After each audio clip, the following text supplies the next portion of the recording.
sobre essa atividade dos examinadores, né? Essas pessoas que exercem um trabalho muito importante junto à serventia do registro imobiliário, né? Num trabalho auxiliar ao do oficial do registro de imóveis. E eu queria exatamente a gente poder, né, explicar bem para as pessoas do que consiste, né, esse trabalho de examinador. Porque, em princípio, o que ocorre, no mais das vezes, as pessoas acham que é chegar, por exemplo, eu estou com uma escritura pública na mão e aí eu digo, vou registrar.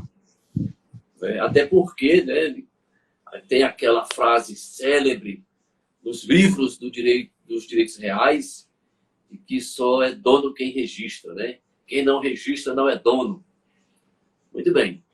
E aí, nesse sentido, é que, no mais das vezes, as pessoas acham que é simplesmente, tão somente chegar, apresentar, aqui estou servindo como exemplo, uma escritura pública, e isso é o que basta. Quer dizer, que é simplesmente dar 2, 3 carimbadas e está registrado. Né? Pouco se tem a ideia de que isso se passa por uma questão, por um processo de análise, né?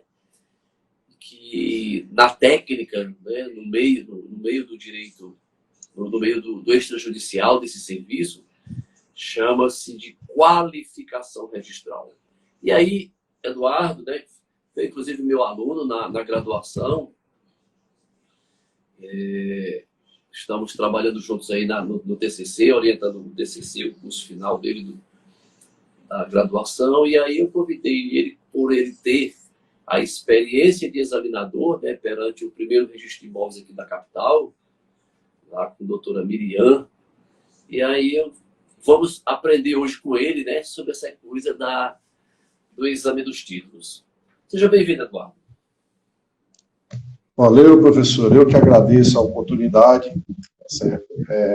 Para mim é uma responsabilidade muito grande estar participando disso aqui e uma honra, né? Quando o professor me pediu, né, me convidou para o evento, eu confesso que deu uma mini parada cardíaca no momento, mas falou, cara, eu vou encarar e vamos que vamos, né? Então, já peço desculpa antecipadamente se eu falar qualquer bobagem aqui, né? Mas é isso, professor. De fato, o que é compreendido comumente pela sociedade é que o cartório de registro de imóveis é o órgão que vai cobrar caro para colocar uma etiqueta e assinar, né? Isso, eu trabalhei muitos anos como atendente, né, no balcão de atendimento, e a gente escuta isso aí quase que diariamente, né? Vocês cobram caríssimo para assinar com a etiqueta e acabou. Isso é um absurdo. Não dão folga com os elogios para a mãe da gente, nem no momento do Dia das Mães, né? Mas só que existe um trabalho, né? Existe, de fato, um aprofundamento na qualificação desses títulos que são apresentados. E, como o professor falou, a qualificação registral, ele é um nome técnico que é utilizado para o procedimento de análise que o cartório faz perante esses títulos, tá certo? Aí, ou seja, a pessoa chega no balcão de atendimento, fala, está aqui minha escritura, eu quero registrar. Meu advogado, meu primo, minha tia falou que eu preciso registrar ela aqui, porque se não for assim, eu não sou dono do imóvel. Ou o vendedor está me aperreando para poder registrar. Apresenta no balcão, é protocolado, que é uma coisa muito importante, tá certo? É gerado o número de protocolo oficial desse título, cobrado, e esse título é marcado um prazo, tá certo? Para o cliente poder ter um retorno do cartório a respeito daquele documento que está sendo apresentado, daquele título que está sendo apresentado. Esse documento, então, ele vai para o setor jurídico do cartório, né? Aí o setor jurídico vai analisar, vai olhar tudo que está composto ali no título, né, ao nome das partes, vai fazer um comparativo entre o que está constando da escritura com o que está constando da matrícula do imóvel, e se tiver algum item diferente, o cartório já vai sinalizar, tá certo? Respeitando o quê? O princípio da continuidade, né? Esse princípio da continuidade, ele vai dizer o quê? Os atos, eles são sucessivos. O cartório, ele não é nem opção. Obrigatoriamente, ele precisa fazer os atos sucessivos, contínuos. Eu adquiri esse imóvel solteiro, eu estou vendendo esse imóvel agora como divorciado. Eu vou precisar fazer a cadeia sucessória de ato. Eu vou precisar alterar o meu estado civil para casado, depois registrar o divórcio e assim sucessivamente, né? Esse procedimento, quando é elencado pelo cartório, as pendências, né, que são identificadas e são elencadas através da nota devolutiva, né, que o cartório ele vai comunicar como? Ó, você tá com pendências a cumprir aqui, não é só de boca, não chega e entrega, ó, tá aqui a tua escritura, tá errado isso, não. Existe um procedimento e há previsão legal para isso, né? No nosso Código de Normas, ele vem especificando qual é a forma de se redigir a nota devolutiva. A nota devolutiva, ela vai constar todas as informações referente ao protocolo, vai constar as informações das partes interessadas, vão constar elencados os títulos, os itens pendentes com os seus respectivos fundamentos legais. O cartório, o registro de imóveis, ele não vai poder falar, eu quero assim porque eu quero. Não. Ele precisa fundamentar, ele de fato precisa ter uma previsão legal, nem que seja com base nos princípios registrais, mas que fundamente e deixe compreensível aquele pedido da exigência. No nosso Código de Normas, a formulação dessa nota de exigência ela está no artigo 1004 ao 1007, tá certo? Lá vai estar as especificações de como o cartório faz isso. Eduardo, pode ser feito a exigência pinga-pinga? Eduardo, pois não, professor? Já que você tocou nesse assunto aí da nota devolutiva ou nota de exigências, né? Eu me lembrei aqui de algo que eu considero muito importante.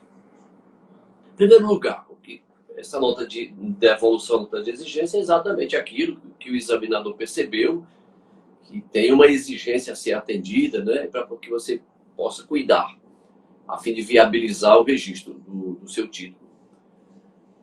Da importância que a linguagem da nota devolutiva, sabe, seja acessível ao cidadão comum. Porque eu tenho visto algumas notas devolutivas que ele fala de um modo tão técnico, tão curto, que ali só para quem é do ramo vai compreender do que se trata, sabe? Então, assim, me parece que a nota devolutiva ela precisa ter um propósito comunicativo. Sabe? Quem redige a nota devolutiva tem que compreender que nem sempre quem está recebendo vai compreender do que se trata, né? E uma outra coisa que me parece importante é que ela deve ser fundamentada. Você estava tocando nesse assunto aí. Sabe? Você tem que justificar o porquê da exigência. De preferência até dizer, com base no artigo tal da lei tal, preciso disso. Para demonstrar que isso não se trata de mero capricho do registrador, não é? Pede aquilo porque é algo que tem previsão legal, é algo que a lei exige e não cabe ao registrador fazer de conta que não existe, né? Mas vamos lá, vamos continuar. Desculpe aí, era só esse parêntese a respeito dessa coisa aí da nota devolutiva, né? Não, perfeito, professor. A colocação é fundamental quanto a isso daí, né? Existe uma responsabilidade enorme, logicamente, em você expressar na nota devolutiva os seus fundamentos legais, o porquê você está pedindo aquilo, mas, obviamente, que você precisa ter digamos assim, a consciência social a respeito da forma que você está expressando aquilo dali. No atendimento da serventia, você vai se deparar com inúmeras situações. Às vezes você vai estar recepcionando o título ali, que é um inventário, então é a família que está, às vezes, de fora, está com esse título ali, junto com o advogado e tudo. e não compreende aquilo, né? Você vê um termo muito técnico, o advogado vai ficar sobrecarregado de perguntas, às vezes, e você expressando de forma clara, né, de forma objetiva o que você precisa, você vai estar colaborando com a compreensão dessas partes, lógico, né? Ninguém é obrigado, de fato, a ir para a letra da lei e entender o que o cartório está pedindo. Isso é importantíssimo, com certeza. Né? Eduardo, lhe interrompendo, e lhe digo mais, às vezes não é só o cidadão comum, às vezes o próprio advogado, que não tem a expertise, não tem a vivência, mas ele está se iniciando, né, nessa área do direito imobiliário, nessa área do direito registral, e que nós sabemos que todos nós, profissionais do direito, temos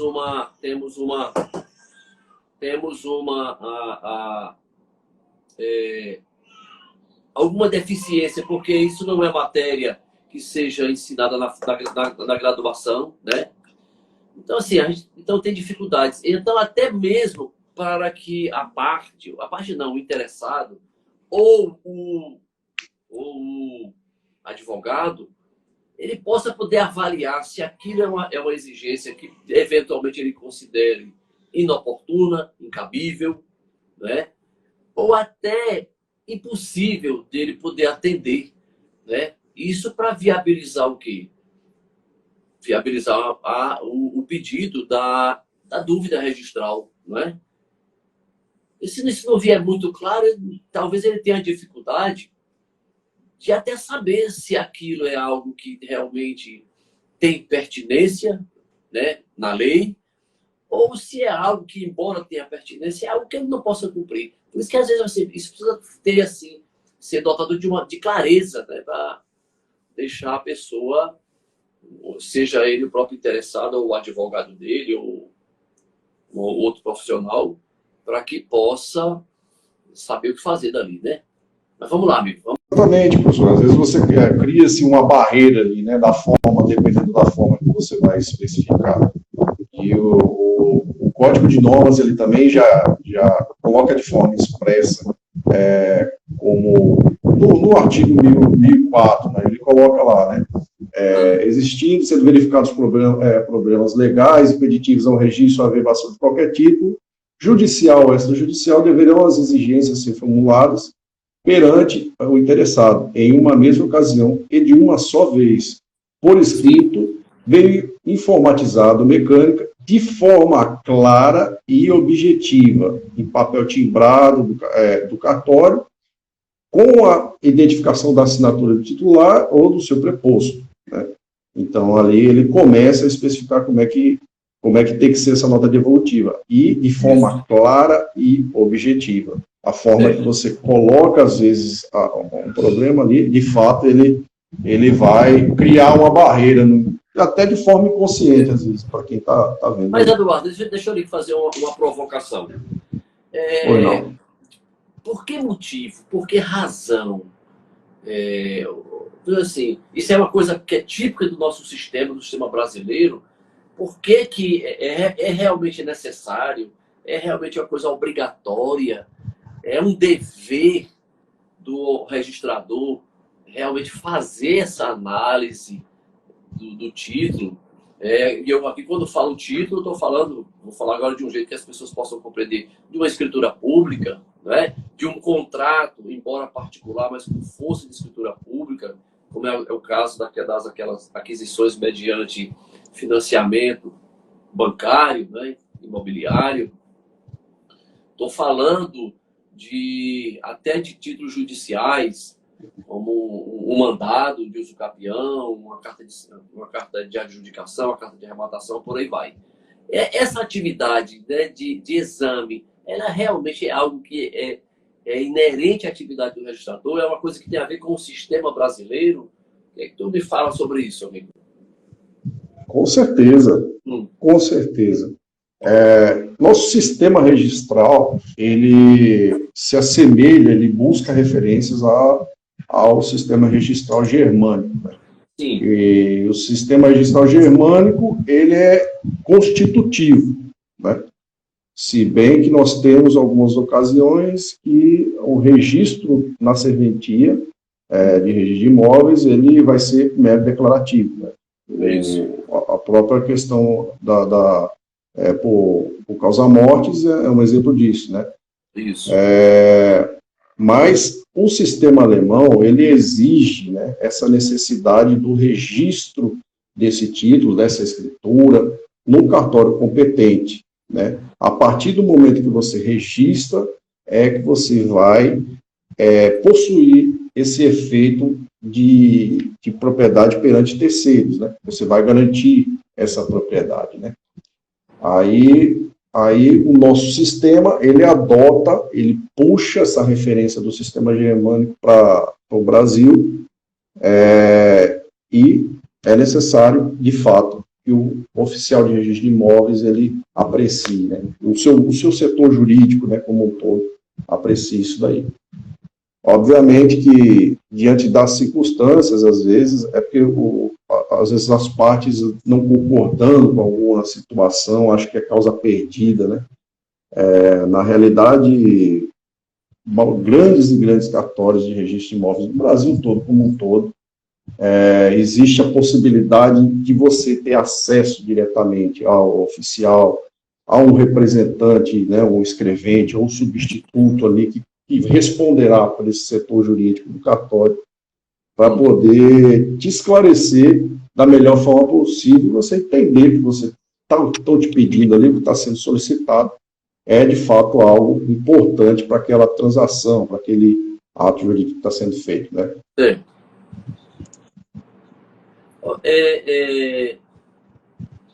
Você usou aí uma palavra, Eduardo, que me chamou a atenção, que é quando você diz que o registrador garante, né, o que ele registrou garante aquela propriedade, né? E essa garantia, ela decorre exatamente, está aí talvez a explicação, né, a origem desse dever, né, do dever do registrador de fazer prévia qualificação, né, do título, um exame, uma análise jurídica, não é uma análise qualquer, a análise é jurídica, daquele título. Vou falar assim de outro jeito, deixa eu pegar aqui uma coisa, daquele documento que foi apresentado, uma escritura pública, por exemplo. Porque, usando a expressão que Eduardo usou agora, quando ele disse que o registrador garante aquele direito registrado, significa dizer, quero crer, que o registrador, o oficial, ele não registra qualquer coisa. Não é isso, Eduardo? Ele só registra quando ele se convence que tudo aquilo está correto, que está de acordo com a lei, ou não é? Perfeitamente, perfeitamente. O oficial é dotado de fé pública, né? O registrador, ele é dotado de fé pública, e ele atestando o ato, ele dando publicidade a esse ato, ele vai, o que significa ali é o seguinte, ó, essa compra e venda de fato ocorreu, está tudo certo, está tudo ok, perante a sociedade, perante o público, que se torna, caráter público, né? Foi feito corretamente, né? A importância da qualificação, professor, eu penso dela de duas formas, né? Sim. Uma forma direta, através do ponto de vista legal, né? Essa garantia, ele está previsto no próprio artigo número 1 da 8935, que ele fala lá. Ele vai qualificar, vai especificar qual o tipo de serviço dos cartórios, né? Ele vai lá, os serviços notariais de registro são os de organização técnica e administrativa destinados a garantir a publicidade, autenticidade, segurança e eficácia dos atos jurídicos. Aí, ou seja, se garantir a publicidade desses atos praticados na serventia. Mas como assim publicidade, cara? Você está se referindo ao quê? Eu estou me referindo às próprias certidões que são emitidas pela serventia. A partir do momento que você pratica, que o oficial de registro de imóveis pratica o ato e ele gravar o ato na matrícula, vai estar a caráter público para qualquer pessoa solicitar, né? Ele é um sinônimo de transparência dos atos que são praticados ali no cartório, né? De certa forma, tudo que é feito lá, como existe caráter público, você tem acesso a essas informações, né? Ou seja, qualquer pessoa pode solicitar a certidão de matrícula, a certidão de propriedade de qualquer tipo de imóvel. A parte de autenticidade, né? Que é conferida pelo ato que está sendo praticado. Como eu disse agora há pouco, o registrador ele é dotado de fé pública, né? Ou seja, o que ele atesta, de fato, é verdade. Segurança jurídica, né? No que tange a questão da ausência de riscos, né? De vícios materiais, né? Ou legais, garantir essa segurança jurídica das partes interessadas perante a terceiros, né? A eficácia dos atos jurídicos, né? Justamente com a questão da qualificação desses títulos, né? E a eficácia desse ato, né? Pretendido, para atingir, né? Esse ato pretendido. Então, essa chave, todos esses itens, né? Classificados aí no artigo 1 da 8935, ele deixa bem claro, né? A necessidade do registrador e observar esses itens, né? Deixar de forma bem, preservando a segurança jurídica. Indiretamente, o oficial de registro, de uma forma geral, que presta esse tipo de serviço, observando esses itens especificamente, ele vai estar garantindo indiretamente a possibilidade de, por exemplo, de garantir a segurança à propriedade privada em si, da sociedade, entendeu? Seja pela moradia, né, de uma família, né? O registro bem feito, ele garante isso. Ele não deixa brechas que coloquem em risco a propriedade privada. Pensando para o lado social da coisa, isso é importantíssimo, né? Pensando por parte, por exemplo, das empresas, que é comum, empresas ou propriedades rurais, né, que são colocados o imóvel em garantia, às vezes, para poder recorrer a algum empréstimo do banco, alguma coisa do tipo. Então, se você se pratica um tipo de qualificação, você presta um serviço falho, você diretamente vai estar prejudicando alguma informação que vai prejudicar e vai talvez impossibilitar que esse imóvel seja colocado em garantia. Então, indiretamente, você acaba influenciando nessas outras questões também.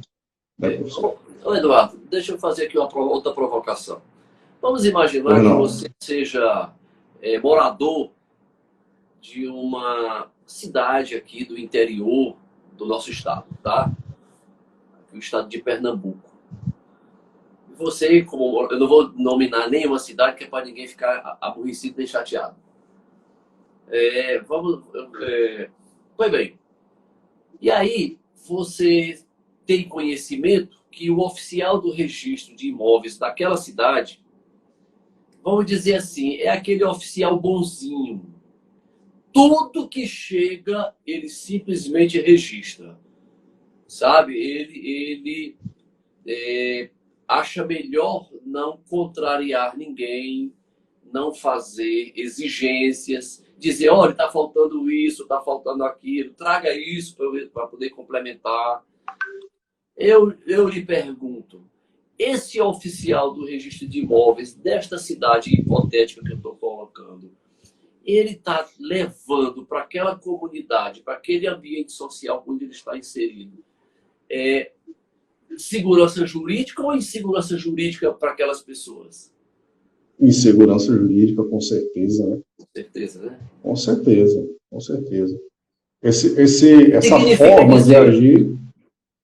significa dizer que se você tem na sua cidade, e aqui se a gente tiver aqui pessoas que são da área do registro imobiliário, se você realiza uma boa qualificação registral, significa também que você está levando segurança jurídica, né, para todo aquele conjunto de pessoas, né, que tem direitos ali registrados, né.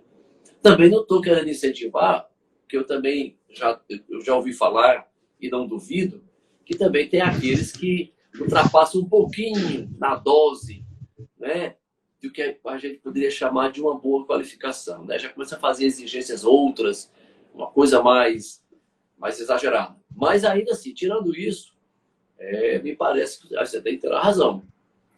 Você tem na sua cidade o registrador e simplesmente não faz uma boa qualificação, de fato ele está levando insegurança jurídica. Por quê? Porque ele pode estar registrando ali um direito que tem defeito, não é verdade? Passível de anulação, passível de ser questionado judicialmente, enfim, não é verdade?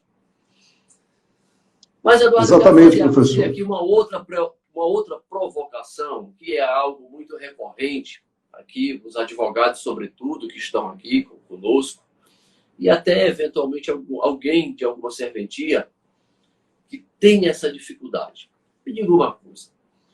Os documentos, falando assim para me fazer entender, mas os títulos que são produzidos pelo Poder Judiciário, portanto, estão ali assinados pelo juiz. Estou falando agora de algo que é produzido no Poder Judiciário. A gente começou a nossa conversa, eu tratando aqui, e usei como exemplo uma escritura pública. Aí não, aí é um título extrajudicial, é produzido fora do Judiciário. Quem redigiu aquilo foi um tabelião de notas, ok. Mas eu aqui agora, de modo mais específico, eu iria fazer a você a seguinte provocação. Chega o advogado e tem ali à mão, por exemplo, um formal de partilha vindo de uma ação ali de inventário, né? Inventário depois de tudo aquele trâmite todo, um dia terminou, foi expedido o formal de partilha, e aí ele chega a fim de registrar aquilo.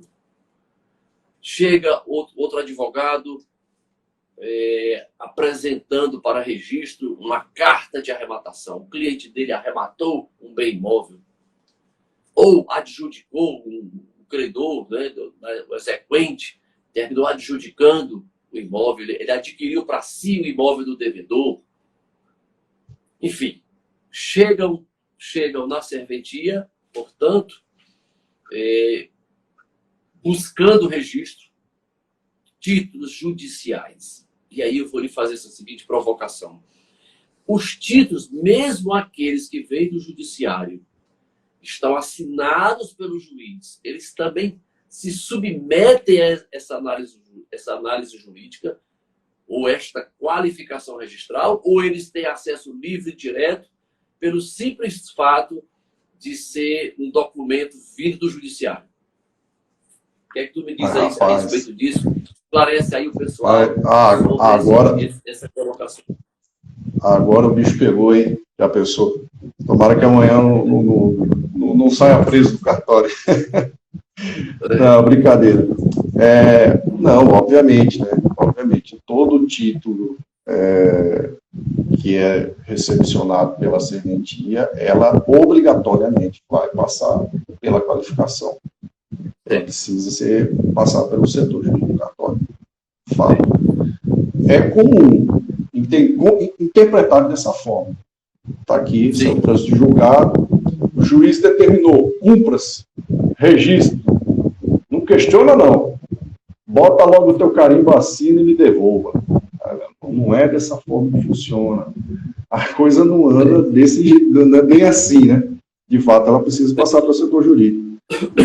E acaba também, professor, surgindo algumas ausências de peças dentro do processo que são fundamentais para a qualificação jurídica, entendeu? Às vezes também não observado quanto à situação do imóvel na serventia, entendeu?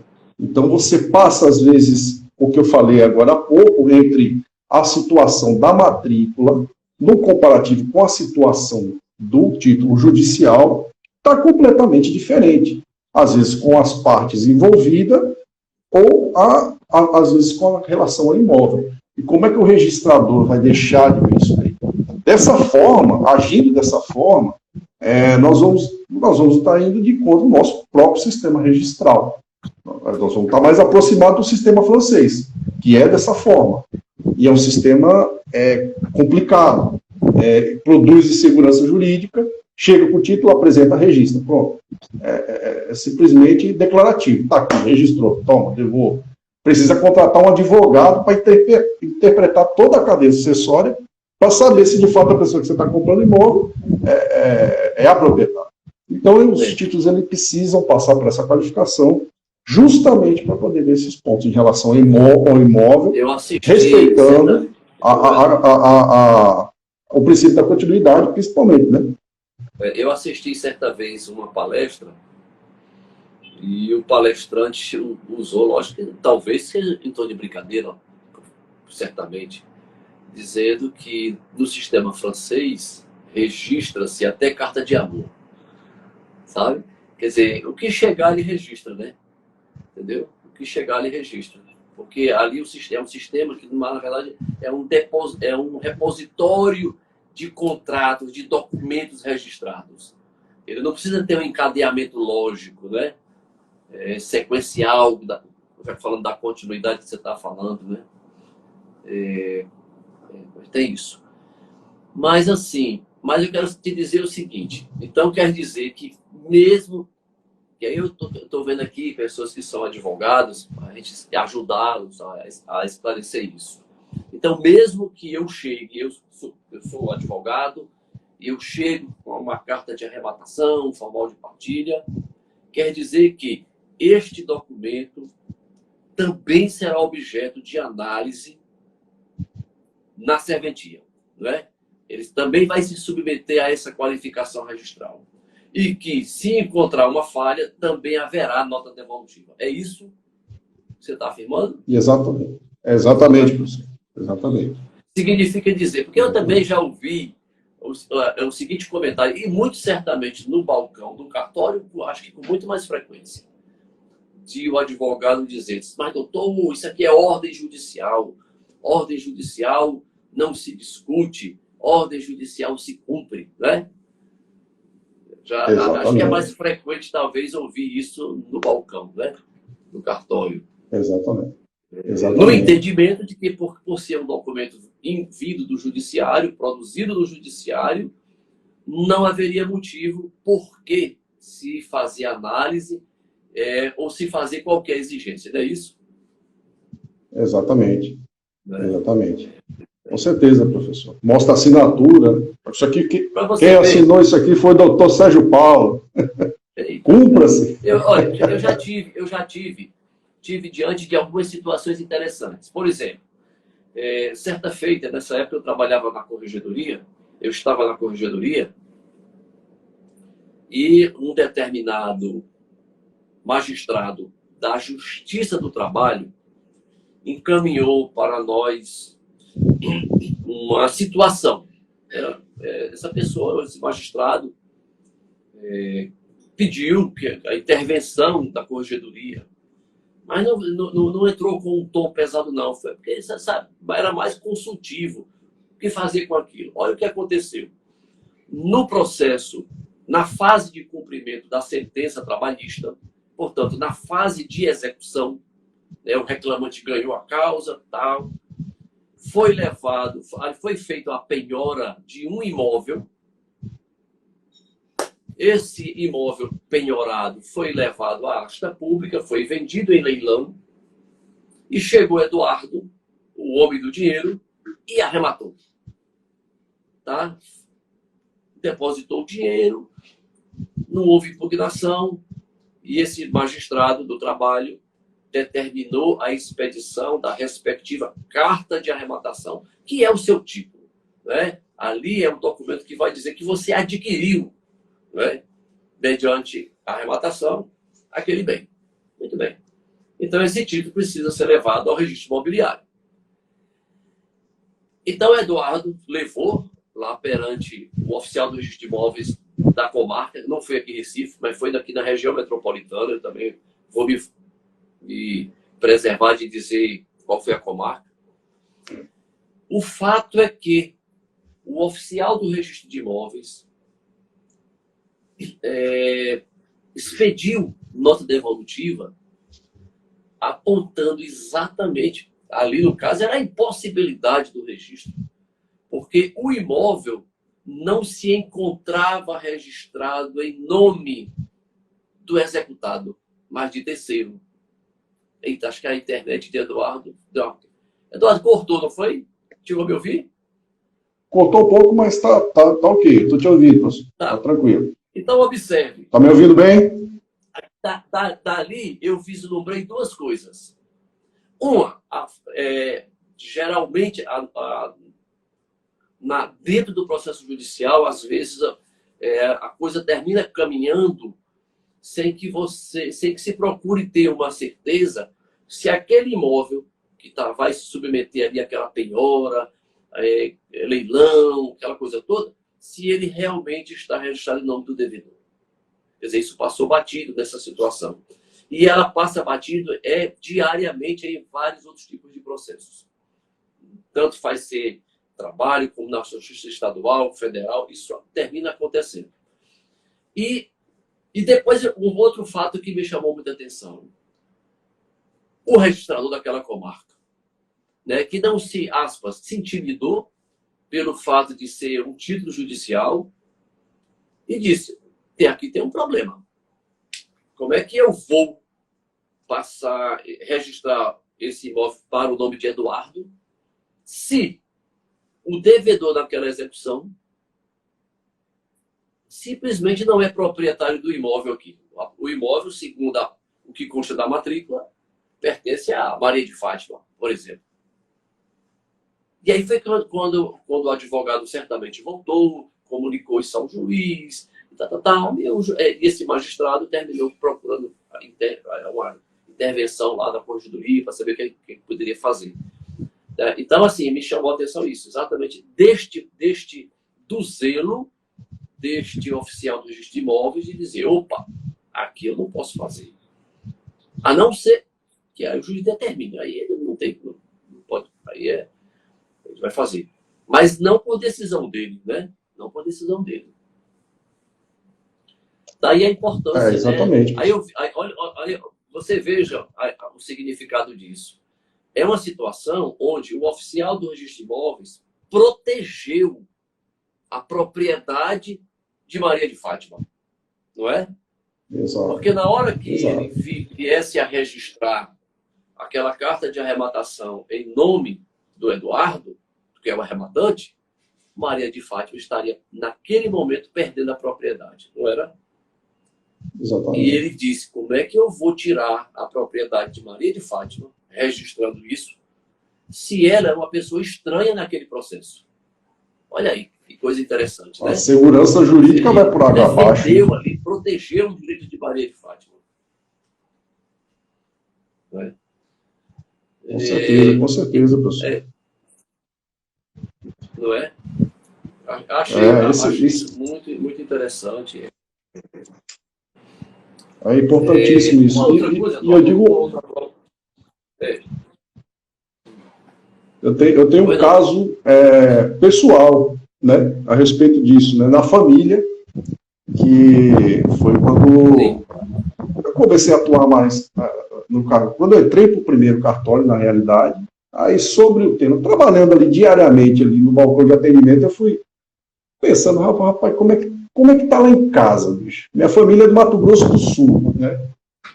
Aí eu fui pensando, rapaz, meu pai, cara, ele não liga muito ele não está muito preocupado com as coisas, às vezes não. Questão de documento, burocracia, ele deixa um pouco de lado. Rapaz, como é que deve estar lá em casa, rapaz? Eu sei que ele comprou esse imóvel uma vez, pegou um financiamento e continuou pagando. Como é que ficou isso daí? Rapaz, eu comecei a perturbar meu pai. Eu falei, pai, qual é a situação do imóvel? Não, tá tudo certo, rapaz. Tá achando que eu sou menino, tá achando que eu sou criança. Tá tudo certo, ficou bravo, e eu incomodei, e eu insisti. Sabe qual era o documento que ele tinha? O recibo. Sabe o que ele fez? Ele comprou um imóvel de uma pessoa que tinha financiado esse imóvel. Entendeu? Ou seja, em tese, um repasse. E ele já estava no final do financiamento, pagando. Entendeu? E já existia né? Ele começou a se preocupar com isso, e eu falei, vá lá para o registro de imóveis da cidade, daí, peça uma certidão da matrícula, deixa eu dar uma olhada qual é a situação do imóvel. Eu já fiquei preocupado, né? Falei, rapaz, será que tiveram cuidado de registrar esse contrato na época, né? Pois bem, professor. Para surpresa, veja só, o contrato estava registrado, tranquilo. Mas, para surpresa, na época, existia uma pessoa, né, que já estava começando um procedimento, essa pessoa era parente dos proprietários, né, na época, para poder tentar vender esse imóvel à parte. Ela estava buscando um meio de venda e chegou meu pai tentando resolver lá, coincidentemente, ela pegou e, não, porque existe ainda um procedimento assim, aí você vai fazer isso, não. Aí meu pai falou comigo, eu falei, não, negativo. Terminou o financiamento, tá certo. Corre para fazer a lavatura da escritura, bora regularizar agora, registrar esse imóvel passando por teu nome. E foi o que foi feito na época. É um caso que se assemelha a isso, né? Não é judicial, mas, de fato, era dessa forma. O papel que ele tinha, ele falou, não, tá aqui a escritura da casa. Era o quê? Uma folha, um recibo. Tá aqui, rapaz, a escritura aqui, ó. O bem de vocês está garantido. Você acha que eu sou irresponsável? Era um recibo, meu amigo. O imóvel financiado. É uma confusão. Ele fez a escritura, registrou. E a pessoa que estava tentando transferir o imóvel, né? Nem o proprietário, nem a pessoa que vendeu para o meu pai, ele estava sabendo, ele não tinha noção. A pessoa se aproveitava do conhecimento que ela tinha para agir de má fé para tentar fazer algum encaixe e passar esse imóvel para outro. Então, a sua atividade de registrador, né, de colaborador do cartório, não engloba só o registro de imóveis, não, viu, professor? Não engloba. Doutora Miriam me falou uma coisa uma vez, que eu gravei isso na mente como uma pintura, assim, uma tatuagem. Assim, diga-se de passagem, né, uma grande profissional do direito, né? É uma registradora de primeira linha, né? Do primeiro time, né? Doutora Miriam. Com certeza. Tive o prazer, né, de conhecê-la, né, de ter algum convívio com ela durante algum período. Isso mais fortemente num período em que ela participava como integrante de uma comissão que nós estávamos atualizando o Código de Normas. Isso foi em 2010, 2011, uma coisa assim. E a gente convivia durante algumas tardes, né, uma equipe relativamente grande, trabalhando nesse. Foi exatamente nesse aí que aconteceu uma reforma, uma atualização grande, né, que a gente trabalhou junto nisso. E eu tive assim, a satisfação de conhecê-la. Sim, Eduardo, exatamente, com certeza. Ela me falou uma coisa muito importante numa conversa nossa. Lá no gabinete dela, ela falou, Eduardo, ele expressou o quão ela é apaixonada, primeiramente, pela atividade, né, registral. Sim. E ela me falou uma coisa, falou, olha, aqui a gente trabalha com o bem mais sagrado de uma família, que é a propriedade privada, o imóvel da família. Sim. Se a gente não tiver um cuidado com isso, a gente vai estar prejudicando diretamente uma coisa ou outra. Sim. E, automaticamente, abala uma estrutura familiar como um todo, né? Você imagina, né, uma situação dessa, por exemplo, do meu pai, o como ia interferir nele, na nossa família como um todo. Então, essa é uma coisa que não recai somente ao registrador, ao advogado, né, ao juiz, a todo profissional de direito, a importância que você precisa dar de entender que aquele imóvel, aquele bem que às vezes você esteja trabalhando numa transação, o quão ele é importante, o quão sagrado ele representa para uma família, para a pessoa que está adquirindo. De empresa também, porque às vezes aquele bem ele ajuda a sustentar uma empresa, ajuda a gerar capital de giro para poder dar manutenção. Isso vai dar emprego para outras pessoas. Isso vai influenciar indiretamente em várias outras coisas. Mas você entender dessa forma, entendeu? Você começar a visualizar dessa forma, você começa a trabalhar com um zelo maior, né? Preservando mais a segurança jurídica, né, como um todo.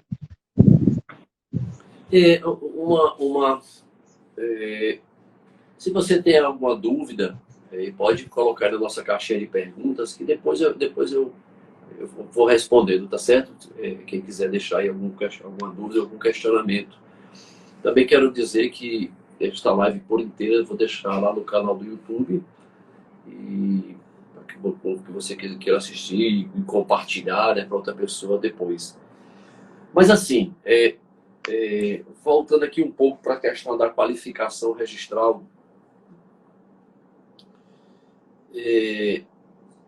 geralmente, quais são os principais problemas que você detecta, sabe? O que é mais comum se encontrar de falha, de defeito, de incompletude, que gera a exigência, né? No lugar do oficial dizer, vou registrar, ele diz assim, não, está faltando uma coisa, faltando isso, faltando aquilo. Geralmente, tem mais comum no dia a dia aí de vocês, geralmente é o quê? O mais comum talvez a alteração, por exemplo, de estado civil. Eita, esse link, essa comparação entre matrícula... Era solteiro, casou, averbou. E título, casado, a diferença, a divergência. Né? Exato. E isso é uma coisa civil, assim, né? Diariamente. O imóvel com alguma metragem, alguma cômodo diferente, a pessoa fez lá uma outra situação do imóvel, a matrícula não atualizou, né? Fazer esse link, essa comparação. Me perdoe, eu lhe interrompi, Eduardo, mas eu lhe pergunto. Eu digo isso porque eu já vivenciei situações a respeito dessa questão. As pessoas geralmente criticam, põem dificuldade ou acham um absurdo a exigência da verbação relativamente à atualização do Estado Civil. O que é que tem meu casamento a ver com isso? O que é que tem a ver meu divórcio com isso? Tem esse tipo de coisa? Com certeza, né? E às vezes até, principalmente quando a pessoa é divorciada, né? E esse divórcio gerou um desgaste emocional, né? Alguma coisa, a pessoa fala, rapaz, não tem mais nada a ver com esse infeliz, né? Porque você já aprontou comigo, me deixou doido, eu não quero saber mais dele não saber, mexa aí no cartório, não quero nome dele, nada. Mas precisa ser feito, com certeza, essa atualização. Tem um detalhe que talvez não seja do conhecimento de muita gente, inclusive os profissionais do ramo. As serventias de registro imobiliários, indiretamente, elas, de forma obrigatória, elas precisam observar quanto à questão tributária, né? O cartório, a serventia, diariamente, ao praticar o ato de registro, ela faz comunicação à Receita Federal, ela faz comunicação à Prefeitura Municipal, né? Ela sai, ela informa a própria da SPU. O sequencial, o recolhimento de TBI, isso é uma coisa importantíssima, porque as escrituras feitas aqui no Estado, eu acho que são muito bem feitas, tá certo? Uma opinião minha. Eu acho que elas são ricas de detalhes.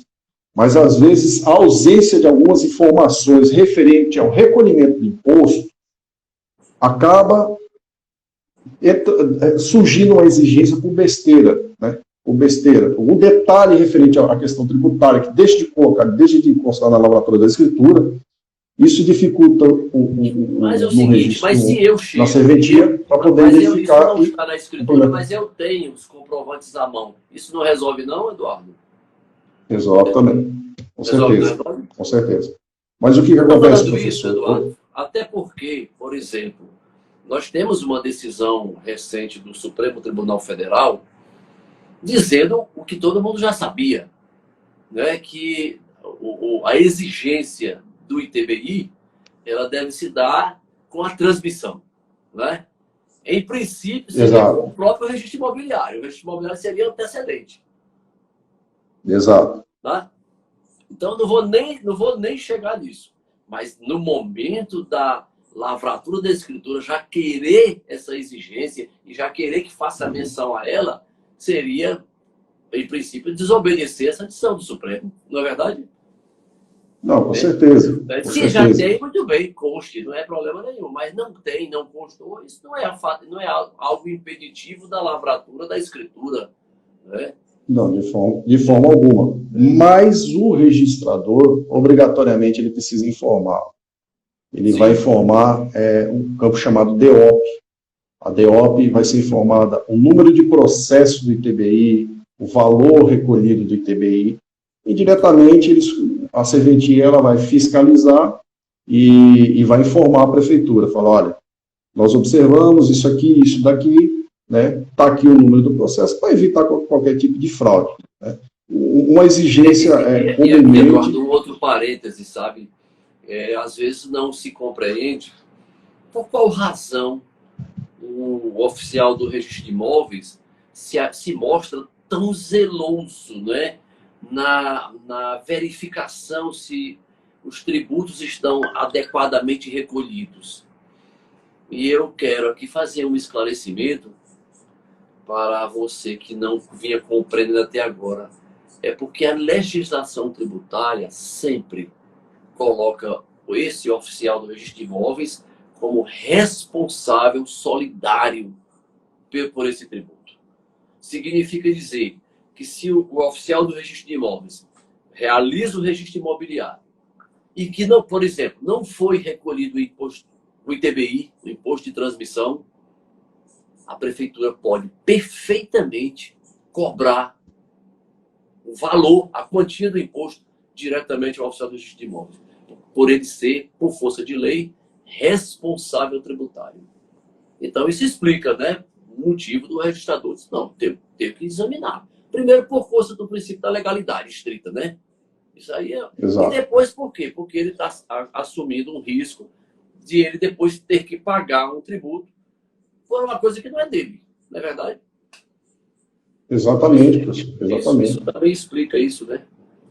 Essa questão da responsabilidade solidária. E não só por parte do oficial, mas eu digo mais, em uma situação hipotética, ele fala, não, vou fazer a minha escritura de compra e venda aqui, comprei esse imóvel aqui de Sérgio Paulo, ele me vendeu por 400 mil. Rapaz, 400 mil, aqueles caras lá do cartão de registro de imóvel vão me cobrar um valor caro. Então eu vou fazer o seguinte, eu vou botar 100 mil aqui, ó. Eu coloco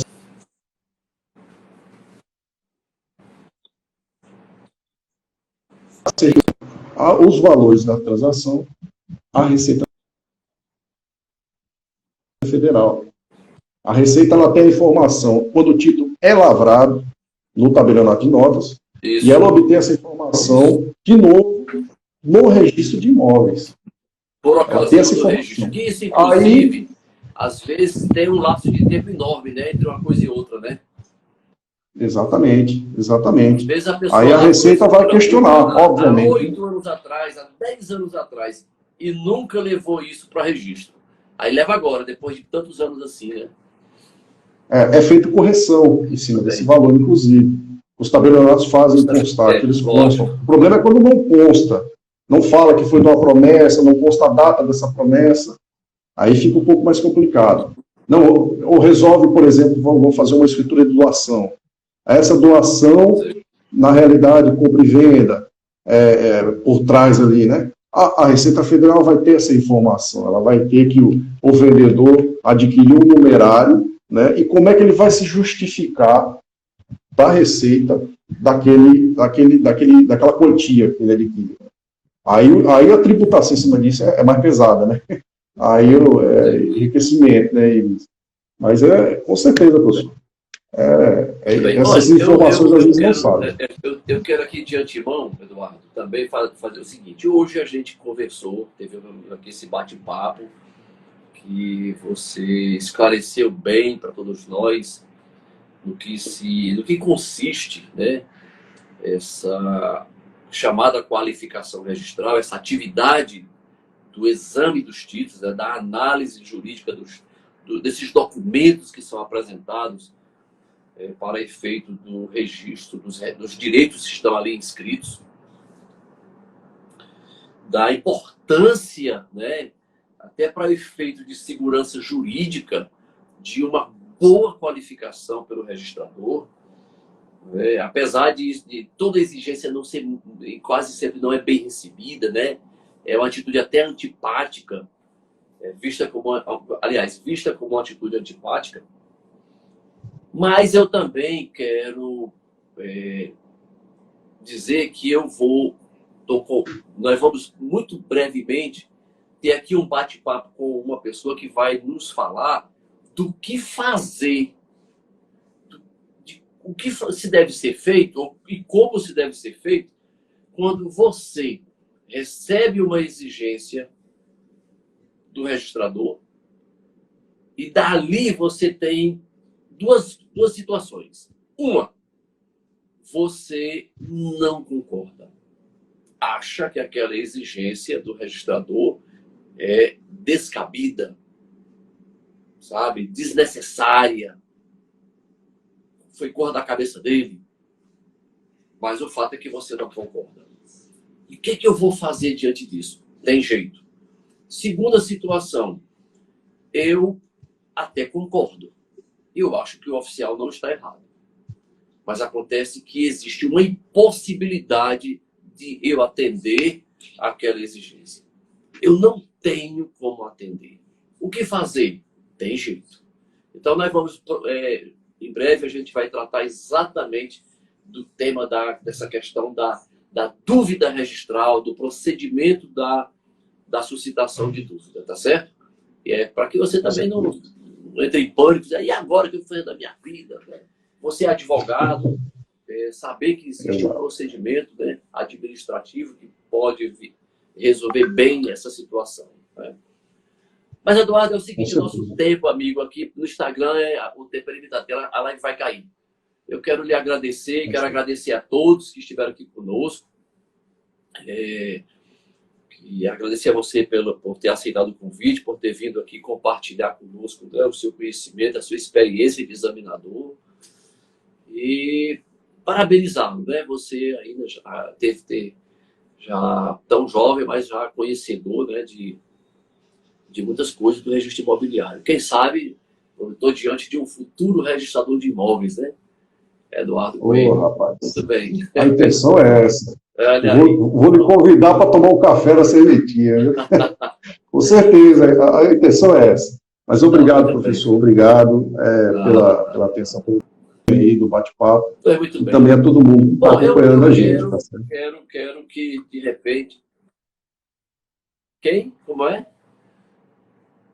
Não, eu agradeço o pessoal que assistiu a gente até agora e o pessoal lá do primeiro RGI, né, do primeiro Registro de Imóveis do Recife, também está comparecendo em peso aqui na live, acompanhando a gente. Da doutora Miriam também. Muito bem. Eu quero apenas dizer o seguinte, eu espero que esse nosso bate-papo, de algum modo, possa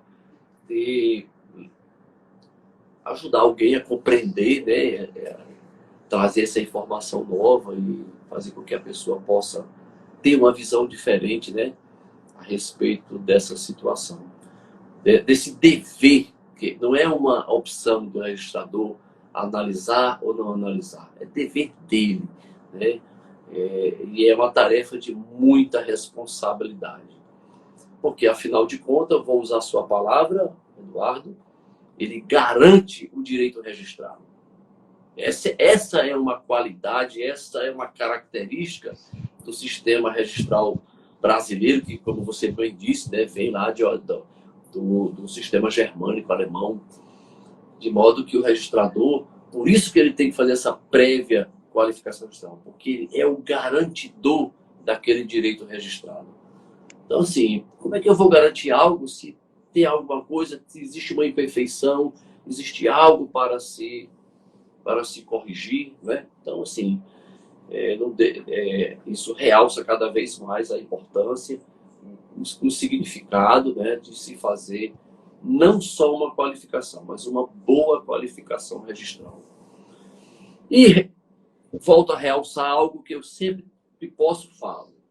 E no momento em que se faz exigência, buscar fazer com que a nota de exigência, né, aquele documento onde você vai dizer o que está faltando, vai dizer o que está precisando a pessoa apresentar, aquilo tenha realmente poder de comunicação. A pessoa possa compreender do que se trata, né, possa entender do que se trata e também fundamentada, né, para que a pessoa possa bem dizer se aquilo é cabível, não é cabível, se aquela exigência é devida ou é indevida, né?